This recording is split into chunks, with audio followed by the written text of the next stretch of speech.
Ya, teman ngopi, kita lanjut lagi pembahasan tentang Sastro Jendro. Kalau tadi dalam bingkis konteks Honocoroko, kali ini kita akan masuk ke dalam konteks Kalacakra. Raja Kalacakra. Ini juga wingit juga Pak Bin? Wingit nih, rahasia kesaktian mantra Kalacakra. Ya, Raja Kalacakra. Raja Kalacakra. Nah, kalau Kalacakra sendiri itu lagu saya. Oh, itu bukan raja Pak ya? Itu bukan raja, tapi mantra. Mantra. Nah. Seperti apa? Nah, backsoundnya ini. Backsoundnya seperti ini. Nah, iya. Saya puterin ya nanti. Iya. Jadi backsound aja di backsound. Instrumen. Nah, berbicara tentang Kalacakra ini, kita mesti juga menggali supaya meluaskan pemahaman kita tentang mengapa muncul mantra Kalacakra ini. Konon ceritanya diawali dari Durga, Dewi Durga. Ya. Itu seperti apa Pak? Nah, ini juga kan banyak versi ya, banyak versi ya. Versinya banyak. Banyak versi. Kita juga sekali lagi jangan podo joyonyo ya. Iya, oke lah. Kita tadi bahas Honocoroko itu jangan sampai bahwa satu versi cerita itu kita anggap paling benar. Paling benar, oke. Ini ada Durga versi Jawa, ada Durga versi Bali, ada Durga versi India. India, oke. Banyak, dan Jawa sendiri akan banyak versi Durganya. Ya. Nah, itu kita tidak melihat dari sana. Kita melihat bahwa ada Sastro Jendro di dalam Kalacakra. Dalam bahasan ini ada Sastro si Jendro. Raja Kalacakranya. Oke. Nah, tapi tetap ini juga ya Pak, apa? Kalau dalam tadi di Honocoroko itu membalikkan pemanaan, di Kalacakra ini juga seperti itu. Iya. Mirip, sebenarnya mirip ya. Iya. Jadi kalau yang beredar diumumkan hanya dibalik katanya, kata-katanya, huruf-hurufnya. Hurufnya dibalik kan, baca dibalik. Nanti kita baca ya nanti. Oke, jadi. Tapi ternyata itu tadi. Implementasinya apa? Implementasinya apa? Itu yang penting. Jadi puncak, kita tetap sama-sama akan menuju ke puncak kesaktian dalam tanda kutip, tapi dalam versi yang yang lebih aplikatif. Nah, makanya Pak Ben kan kita tadi membahas yang pertama Dewa Ruci. Dewa Ruci ya. Ada Sastro Jendronya. Iya. Kedua Honocoroko. Ada Sastro Jendro. Sekarang Kalacakra. Ada juga. Sastro Jendronya. Supaya kita mempunyai banyak sudut pandang, meluaskan sudut pandang tentang Sastro Jendro ini. Ya. Nah, kita kan bicara tentang Durga tadi Pak Ben kan? Ya. Bahwa ya mau tidak mau, karena kalau kita bicara Raja Kalacakra, kita akan melihat kisahnya Durga dulu. Nah, siapa sih Durga ini sebetulnya? Nah, versinya banyak ya. Versinya banyak. Bahkan ada, ini saya sedikit nanti teman-teman boleh mengkoreksi. Konon ada cerita yang dalam tema itu mengatakan bahwa Raja Kalacakra ini adalah untuk menundukkan si Durga ini. Tapi ternyata ada versi lain yang mengatakan bahwa justru Durga yang sedang menggunakan Raja Kalacakra ini untuk menundukkan si musuh para dewa, yaitu Mahesasura. Nah, itu kan Asura. Jadi ini kan agak sedikit ini, tapi oke lah. Akan kita temukan benang merahnya. Benang merahnya. Ini bukan tentang siapa yang melakukan, tapi makna di balik Raja Kalacakra. Kita munculkan Durga. Nah, kan kita pernah memunculkan Durga kan? Oh iya. Pada saat lomba dongeng, kita kan pernah memunculkan Durga. Punya tokoh Durga. Iya. Bagaimana? Ketawanya ini coba. Iya. Oh, contoh ketawanya aja. Ketawanya aja. Ada di belakang kamera soalnya. Iya. Ini tokohnya waktu nanti saya kasih capture fotonya lah di sini. Iya, ada itu. Bagaimana dia ketawa-ketawa saya capture nanti. Bagaimana ternyata di sisi bahwa Durga ini kan Dewi Uma, dalam Parwati ya. Ini dalam keseharian dia seperti itu. Tapi ternyata dia memiliki sisi yang berlawanan dari itu. Itu ya dia muncul. Dia kan istrinya Siwa. Di salah satu cerita itu. Dan memang di-create oleh para dewa. Ini sandiwara sebetulnya Pak ya? Atau seperti apa? Sandiwara, makanya kalau kemudian kalau Durga itu dipahami dia sebagai angkara murka, yang jahat. Gitu.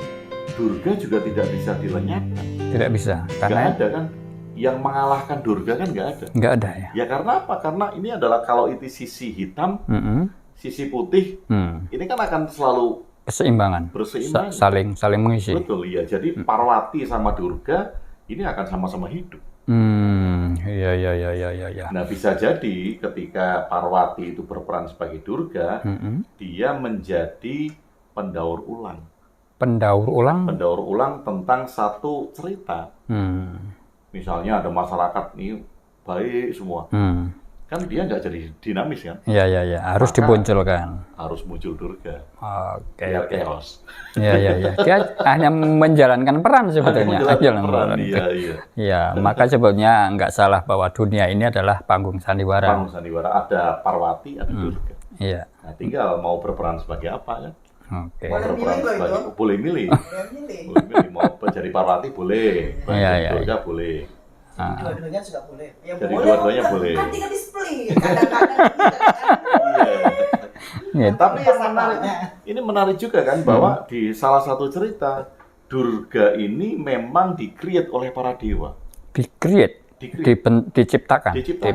Nah, ketika Wisnu, Brahma, Siwa kedatangan satu musuh yang tidak bisa dikalahkan, Mahesasura, Asura, Lembu Suro. Ini menarik, Pak.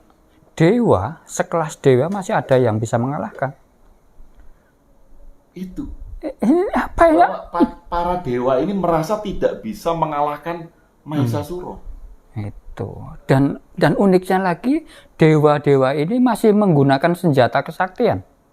Ya.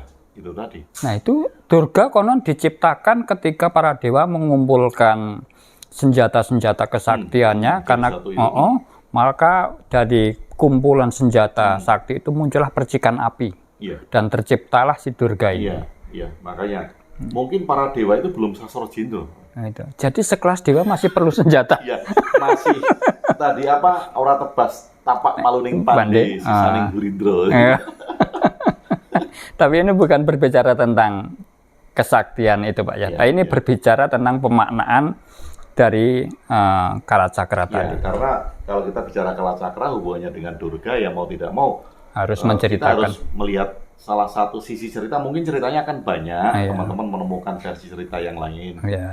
Namun ada satu sisi yang bisa kita temukan benang merahnya besar bahwa Durga di-create oleh para dewa untuk mengalahkan musuhnya para dewa. Lah, sekelas Siwa nggak bisa ngalahin Mahesasura. Maka kemudian dilahirkan Durga. Nah, kalau di Jawa itu kan Lembu Suro. Lembu Suro. Nah, itu menarik ini, Pak. Lembu Suro dan Asura. Bukan Asura tadi? Lembu Suro, Asura atau Mahesasura? Mahesasura itu. Oke, jadi seperti apa sebetulnya caranya si Durga ini mengalahkan musuhnya? Nah, kalau di salah satu cerita bahwa Durga ini bisa mengalahkan Mahesasura karena punya kalacakra. Durga menggunakan mantra itu. Menggunakan Raja Mantra Kalacakra untuk menundukkan mengalahkan Lembu Mahesasura. Nah, ini kan menarik juga, maka kita tahu mengapa kalau di dalam selamatan Jawa mau bangun rumah, mau bangun gedung, itu selalu menanam kepala lembu. Kerbau. Ini simbolis, Pak. Simbolis dan kadang-kala kan nggak ngerti kan. Orang menanam kepala kerbau karena dianggap itu energi yang akan melindungi. Nah, dia nggak mungkin dia tidak tahu ceritanya. Pemaknaan itu, bahwa kenapa kok kepala kerbau yang ditanam kan? Bahwa sebetulnya supaya gedung itu aman sentosa, di situ harus dibangun ditundukkan hal-hal yang bersifat angkara murka. Harus jadi pemiliknya Kalacakrawali. Harus menerjemahkan Kalacakrawali. Dan mereka yang menanam kepala kerbau itu harus juga memahami cerita Durga pada saat mengalahkan Mahesasura. Jadi ini kan ceritanya setelah dirajah Kalacakra, Mahesasura ini nggak bisa berbuat apa-apa kan, lempes, dipenggal kepalanya, kehilangan energi. kesempatan Durga memenggal kepala Mahesasura. Sehingga pada saat mau dipenggal, Mahesasura berubah menjadi kerbau. Sehingga yang dipenggal adalah kepala kerbau. Maka kepala kerbau menjadi simbol untuk pemangkasan keangkaran murkaan, gitu, memenggal ego. Supaya terbangun suasana yang damai, yang selaras, itu kan dengan simbol kepala kerbau tadi. Nah, sebenarnya kan kita tidak harus menyembelih kerbau kemudian kepalanya kita tanam. Itu kan simbolis. Itu kan simbolis. Bisa aja kita nanam biji kedelai. Nah, kalau itu kita manai sebagai Mahesasura, bisa aja. Malah kita nggak ngeluarin uang banyak kan buat beli kerbau. Yang penting itu pemaknaannya ya, pemaknaannya. Kita tanam kelapa sama kan. Jadi ini Mahesasura versi minimalis. Versi hemat. Iya. Hemat itu. Karena yang penting pemaknaannya, Pak ya. Iya. Maka kita tahu kan dengan cerita ini bahwa penanaman kepala kerbau dulu karena ceritanya Durga mengalahkan Mahesasura. Maka ada tradisi menanam kerbau. Untuk mengingatkan lagi tentang hal-hal yang berkaitan dengan pemangkasan keangkaran murkaan, mengalahkan hal-hal yang bersifat jahat, itu kan karena kemudian ceritanya Durga mengalahkan Mahesasura. Nah, ini kan kita tahu bahwa awal mulanya itu sehingga ada tradisi selamatan pembangunan rumah, pembangunan gedung diawali dengan menanam kepala kerbau. Nah, ini kan menarik kan? Ya. Nah, jadi kita kembali ke intinya tentang kalau tadi kita sudah bahas tentang Carokowalik, sekarang kalau Cokrawalik. Kalau Cokro itu sendiri berisi tentang apa, Pak? Mantra. Ya, mantranya itu susunan-susunannya kayaknya kita perlu Pak. Karena kalau ini kan saya tidak terlalu familiar dengan bahasa ini karena ini bukan bahasa Jawa ya. Dari budaya yang berbeda. Dari mitologi Hindu karena ini kan berasal. Bukan, ini kita harus membaca supaya itu kita ini bacaan, Pak, bukan muncul dari dalam. Nanti kesaktiannya muncul energinya kalau di sini kita memunculkan kesaktian. Itu kan atrap itu kan repot. Jadi kita baca aja, Pak. Benar semua kan sampai kita mengalami transformasi belum puasa. Oh, itu belum baca. Puasa enggak. Ini Raja Kalacakra yang beredar umum ya, yang beredar umum karena ini bahasanya bukan bahasa Jawa, ini berasal dari mitologi Hindu. Maka kita bacakan. Jadi sebetulnya kan yang beredar di luar itu hanya dibalik, tetap balik juga kata-katanya. Misalnya kayak Yamaraja, itu dibalik menjadi Jaramaya. Jadi membacanya Yamaraja Jaramaya, Yamarani Niramaya, Yasilapa Palasia, Yamiroda Doramia, Yamidosa Sadomia, Yadayuda Dayudaya, Yasicaya Cayasya, Yasiyama Mahasia. Oh, ini langsung bergetar, Pak. Itu langsung bergetar. Energi kita bangkit. Nah, ini yang beredar kan. Jadi, sorry tadi, kalau Hono Carokowalik itu hanya dipahami sebagai rapal yang dibaca, maka Kalacakra ini juga kebanyakan hanya dipahami sebagai kata-kata yang dibaca. Kata-kata yang dibalik. Dan ketika itu dibaca, hanya dibaca saja, maka pertanyaannya sama. Di mana implementasi Hayuningrat Pangroti? Kembali lagi ke sana. Betul. Kalau kita hanya sekedar menanam kepala kerbau, maka di mana terciptanya Hayuningrat Pangroti? Di mana terciptanya kedamaian tadi? Kalau itu kemudian tidak kita balik. Nah, sebetulnya kalau ini diartikan, ini juga sangat luhur sekali, Pak. Yang pertama apa, Pak? Yamaraja itu adalah kasih sayang. Tanamkanlah kasih sayang. Yamarani, bawakanlah kebaikan, membawa kebaikan. Rani itu baik, Pak ya? Rani itu baik. Ya. Baik hati dan tidak sombong. Tidak. Terus? Kemudian Yasilapa. Yasilapa itu mengenyahkan kepapaan, kesengsaraan. Yamiroda, hadirkanlah kemerdekaan. Wah, itu kan kemerdekaan diri. Iya. Yamidosa, menyebarkan kebenaran. Yada Yuda menciptakan kedamaian. Kedamaian. Karena Caya, Yuda itu peperangan, Pak ya. peperangan. Dibalik menjadi kedamaian. Kedamaian. Oh. Caya, tumbuhkan kesejahteraan. Kemudian Hama, mengamankan kehidupan. Nah, kalau tadi kita hanya bolak-balik sampai mulut melereot, keluar busa, mengulang-ulang Yamaraja Jaramaya, Yamarani Niramaya, Yasilapa Palasia, Yamiroda Doramia, Yamidosa Sadomia, Yadayuda Dayaduya, Yasicaya Cayasya, Yasihama Mahasia. Itu kita ulangin 1000 kali, 3000 kali gitu. Malah pertanyaan simpelnya tadi, di mana implementasi Hayuningrat Pangruating? Pangruating Diyu, iya. Nah, agar tercipta Hayuningrat Pangruating Diyu, maka Kalacakra ini kita balik. Pemaknaannya dibalik. Kemana dibalik? Dari kita bawah dari berarti Yasihama. Yasihama adalah amankan kehidupan, menjadikan kehidupan itu menjadi aman. Aman, tentram, damai. Aman, tentram. Ketika itu tercapai, maka keangkara murkaan, kegelisahan, keonaran ya kan, lenyap, bisa dilenyapkan. Oke. Nah, ini kalau kita balik menjadi indah loh Pak Ben. Kita mulai dari Yasihama Mahasia. Kehidupan menjadi aman. Kehidupan menjadi Hayuningrat. Ini kan Hayuningrat kan? Ya. Yasihama Mahasia itu adalah Hayuningrat. Nah, how to, bagaimana cara kita agar bisa menciptakan Yasihama Mahasia? Nah, ini rentetan ke atas kita balik. Dibalik, naik ke atas. Betul.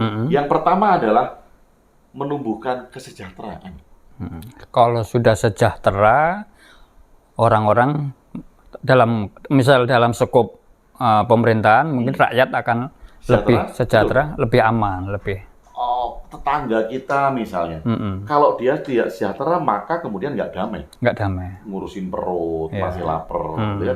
Kalau kemudian Cayasya tadi menumbuhkan kesejahteraan, itu tercipta, maka kemudian naik ke satu lagi, menjadi Yadayuda Dayudaya. Tidak ada pertempuran, pertengkaran, peperangan. Jadinya damai. Oke. Sama, kemudian kita naik lagi, Yamidosa Sadomia, menyebarkan kebenaran. Nah, kebenaran ini sekali lagi bukan kebenaran versi masing-masing ya. Kebenaran ini adalah kebenaran universal, sehingga bisa naik satu lagi, bisa menjadi Yamiroda Darumia. Artinya merdeka. Merdeka dalam berpikir, merdeka dalam bertindak.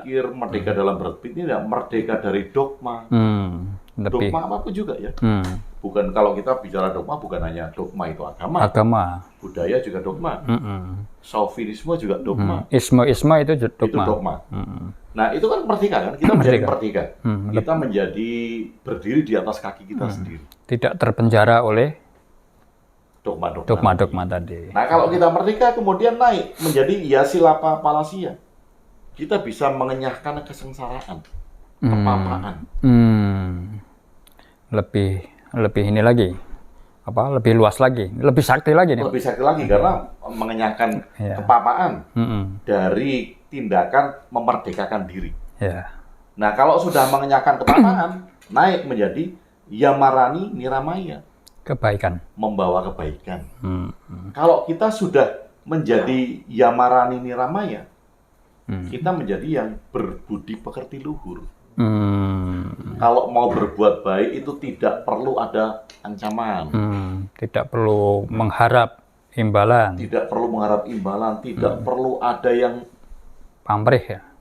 Tidak perlu ada sosok yang kita yakini akan membalas. Kalau itu sumbernya budi pekerti.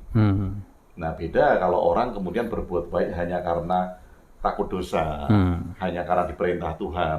Nah, ini belum merdeka. Dia belum Yamiroda Doramia. Nah, kalau belum itu ya tidak akan naik ke tidak bisa mengenyahkan kesengsaraan dan juga tidak bisa Yamarani Niramaya membawa kebaikan. Budi pekerti tadi. Ini puncaknya yang paling puncak. Apa itu, Pak? Yamaraja Jaramaya. Artinya? Rohman dan Rohim. Weh. Kasih sayang itu puncak dari kesaktian. Puncak dari Sastro Jendro. Puncak dari Sastro Jendro adalah. Jadi ketika kalau Cokrawali ini kita memahami puncak dari ajian kalau Cokro ini ya aja Jaramaya. Kasih sayang. Kasih sayang. Jadi sudah kita tutup. Sudah. Kasih sayang itu ya di situ ada unsur kebaikan, ada unsur kesejahteraan, ada unsur kemerdekaan. Betul. Jadi nggak perlu pakai ingkung, ya, nggak perlu pakai jamasan, nggak perlu pakai ubur rampe, kembang 7 rupa. Kembang 7 rupa lah sekarang sudah kita wedar kalau Cokrawali. Nah, jadi ini puncak Pak ya. Dan apa yang mau dialami lagi kalau manusia sudah menjadi rahmatan lil alamin. Sudah berkasih sayang. Berkasih sayang, sudah bisa menyebarkan kasih sayang. Menghilang. Sudah bisa menjadi Yamaraja Jaramaya, sudah bisa menjadi kasih sayang itu sendiri. Yuda apa? Yang peperangan tadi? Pertengkaran? Yang pertengkaran tadi Yuda itu apa? Yamiroda Doramia itu menjadi merdeka, Pak. Merdeka. Menjadi merdeka. Okay. Ya Pak Pen harus lihat handphone karena ini bahasanya sulit ya. Iya. Lihat artinya harus dilihat, jangan dihafalin. Karena ini tidak perlu kita hafalin. Enggak perlu karena harus dipahami ini. Mantra-mantra raja-raja rapal-rapal ini kan perlu kita pahami agar implementatif. Nanti kalau dihafalin itu sama kayak anak-anak SD yang bisa ngapalin Pancasila. Tapi implementasinya nggak ada. Nggak ada. Itu. Hanya hafal di mulut. Ya. Orang hafal kitab suci. Wah, yang tebel sekian itu hafal. Tapi aplikasinya? Aplikasinya belum tentu. Belum tentu. Kalau ada aplikasinya ya bagus. Bagus. Diharapkan untuk ke sana lah. Harapannya kan gitu. Harapkan kan menjadi Yamaraja Jaramaya. Kasih sayang. Kasih sayang. Rahmatan lil alamin. Kasih sayang untuk semesta, Pak. Betul. Makanya kan di salah satu tradisi agama ketika kita mau berbuat sesuatu, bertindak, minum, makan, sama orang ketemu, kita akan menanamkan pada diri sendiri adalah dengan nama Tuhan yang maha pengasih dan penyayang. Harusnya aplikatif banget, Pak. Yamaraja Jaramaya kan. Kalau dengan nama Tuhan yang maha pengasih dan maha penyayang, maka setiap tindakan kita ya ada unsur kasih sayang. Bukan manipulasi, bukan menipu. Tidak semena-mena. Tidak semena-mena. Sama dengan Kalacakra. Yamaraja Jaramaya. Kasih sayang. Wah, kan keren. Jadi puncak kesaktian adalah kasih sayang. Jadi beruntunglah. Puncak kesaktian, puncak Sastro Jendro. Sastro Jendro Kawedar. Kan sama kayak tadi kan. Wonocoroko juga puncaknya kan Wonocoroko kan. Membersihkan persepsi kata. Kalau Cokro puncaknya kasih sayang. Jadi setuju kalau ini ilmu pamungkas, Pak ya? Ilmu pamungkas, Pak. Ilmu yang ngeri, Pak. Iya. Wingit banget. Wingit banget, nggak usah puasa, nggak usah pakai gotri, nggak usah pakai jilat-jilat besi panas, pamungkas, sapu jagat. Iya. Artinya sebenarnya kalau orang ini kesaktiannya bisa menunjukkan ya Pak ya, seberapa jauh orang itu bisa menunjukkan rasa kasih sayang terhadap sesama. Iya. Kayak tadi kan, kalau dia sudah menanamkan di dalam dirinya bahwa setiap tindakannya itu dengan nama Tuhan yang maha pengasih, maha penyayang, otomatis kasih sayang itu terimplementasi. Nah kalau sekarang mosok dia mau dengan nama Tuhan, tapi nguntit, mukul, korupsi. Iya. Itu berkasih-kasih, Pak. Itu tuh kasih. Itu nyuruh malaikatnya bingung. Malaikat juga akhirnya mungkin takut kan. Kalau dia membacanya itu keras, malaikat takut. Waduh, gawat nih. Gawat nih. Dia iniin Tuhan. Tapi ngeri juga. Ngeri kok. Dia kok masih mencuri ya. Tapi kok ada mantra Tuhannya ya. Bingung malaikat. Akhirnya ya udahlah biarin aja. Makanya teman-teman, ini adalah Sastro Jendro. Kita melihat Sastro Jendro ada di mana-mana. Tolak ukurnya satu. Ketika kita mengatakan itu Sastro Jendro, tolak ukurnya satu. Tolak ukurnya adalah apa yang bisa menjadi Hayuningrat Pangruating Dio. Ada nggak? Kalau itu tidak ada yang bisa menjadi hayuningrat, menciptakan kedamaian, pangrawating diyu, mengubah keangkaran murkaan menjadi kebaikan, ya itu bukan sastra Jendro. Sastra yang lain, Pak. Itu sastra Jumowo. Oke, jadi sebetulnya simpel banget sebetulnya, Pak ya. Sebetulnya Kasih simple, sayang, betul. kesaktian itu kasih sayang. Ya.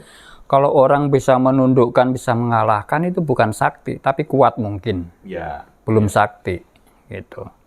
Nah, tapi kalau sudah bisa bukan dengan kekuatan justru, Pak. Kekuatan loh. Kasih sayang itu bukan kekuatan yang kita tonjolkan. Iya, kelembutan, Pak ya. Ngeluruk tanpa bolong, menang tanpa ngasorake. Lah itu kan kasih sayang kan? Ya, jajan tanpa bayar bukan. Wah, itu jajan tanpa bayar.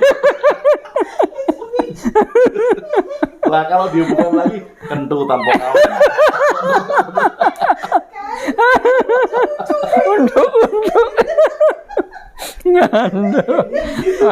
Tapi nanti ada yang protes lagi. Ini berbicara tentang Cokro yang wingit kok begitu. tawa. Iya. Ya apa lah itu netizen mah benar. Iya. Ini sebetulnya bentuk dari rasa kita memaknai kesaktian itu dengan sudut pandang yang berbeda. Terimplementatif. Yang bisa kita lakukan sebagai bentuk terhadap alam yang kita tinggali. Kehidupan yang kita jalani. Iya. Jadi sebetulnya kita juga perlu introspeksi. Apakah kita sudah caraka walik? Apakah kita sudah kalacakra? Itu perlu kita. Iya. Atau jangan-jangan kita kewalik-walik. Kewalik-walik. Itu kan. Walik-walik kan tadi. Ono Caraka walik dianggap itu kesaktian. Iya. Caraka walik rajah kalau Cokro juga dianggap kesaktian. Iya. Nah, definisi sakti yang hanya badan fisik tadi yang menjadi kewalik-walik. Itu bahaya malah. Bahaya karena Dewa Ruci mengatakan itu disebabkan karena manah, karena pikiran. Nah, sekarang kalau kita bisa melihat makna-makna ini secara dalam, maka sekali lagi kita menemukan sastra Jendro itu ada di mana-mana. Bukan hanya milik satu budaya, tidak milik satu aliran tertentu, suku tertentu. Jadi nggak usah klaim lah bahwa aliranmu itu yang memiliki sastra Jendro yang benar. Aliranmu memiliki sastra Jendro yang benar. Tidak terjebak di Podojoyonya tadi. Ya, kalau mereka merasa itu kan akan terjebak di Podojoyonya. Nah, ini mungkin aja teman-teman ada yang komen, wah aliran sastra Jendro itu nggak kayak yang diomongin Pak Agung sama Pak Ben. Oh, itu jauh. Wah, itu jauh. Aliranku loh yang gitu kan. Itu belum layak kayaknya itu. Itu Podojoyonya. Iya. Terjebak lagi di dalam perdebatan yang nggak berujung. Iya, padahal dari awal kita sudah disclaimer ini bukan tentang menyalahkan pemahaman yang lain, ini adalah implementasi dari sisi pandang yang lain. Ya, dan bisa mewujudkan hidup kita menjadi rahmatan lil alamin, menjadi kasih sayang, berkasih sayang sesama, menjadi hayuningrat untuk menidurkan unsur-unsur raksasa dalam diri. Ya, jangan kepleset Pak Ben ya. Apa itu? Bukan untuk meniduri. Untuk meniduri. Itu beda lagi. Itu kasih sayang dalam bentuk yang lain. Oh, itu kan salah. Sama Sukesi tadi. Aduh, jadi tidak tepat. Sepertinya kita seruput kopi karena sastra Jendro kita sudah kayak muncul, Pak. Ya, ini untuk muncul nih, bergetar itu. Ya, supaya untuk mempengaruhi sel-sel kita. Didatangi Durga. Ya, sebaiknya. Sebelum Durga membaca Kalacakra, kita baca Kalacakra supaya kita bisa mengimplementasikan kasih sayang di dalam hidup. Seruput kopinya.